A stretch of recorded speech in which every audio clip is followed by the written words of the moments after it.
doing all right, Rich, but he is really praying for some rain tonight. His company is one that has had to lay workers off. It's a stark contrast to the wet summer that we had at the beginning of last year. It's a trend lawn companies across the area are really struggling with.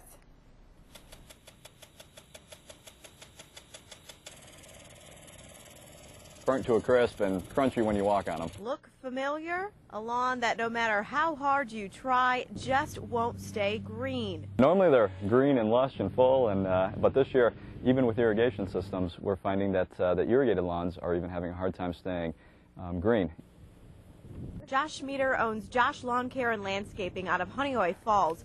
This year's drought has meant bad news for business. As things are slowing down and the drought conditions and the mowing and the bed care, things are slow. We will notice a pretty big impact to our bottom line.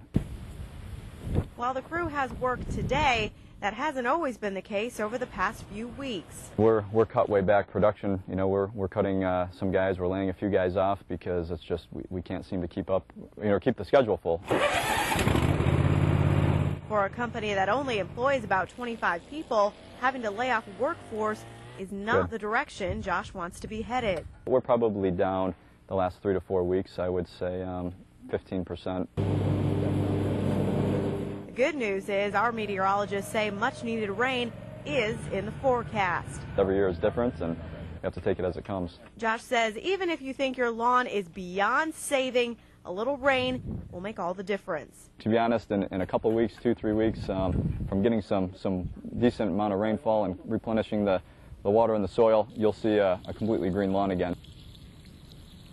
And for those who have lawns that do need some help, Josh says if you really want to keep it green, you have to water twice a day, early in the morning and then later in the evening. He says if you water in the heat of the afternoon, that could actually cause more harm than good. And if all else fails, maybe consider buying some sod like the homeowner we met up with today. That'll just fix your problem. You know, and the winter was tough for a lot of these guys because they do snow plowing as well. Was that the case for Josh or not? Yes, it is. Really all around, it's been a tough year for them. Josh says they normally have 15 to 20 plows a day to keep up with, but this winter they only had about 4 or 5. He's just glad that he's diversified his business so he has enough other things to do that if there aren't most lawns to be mowed, there are other things he can do.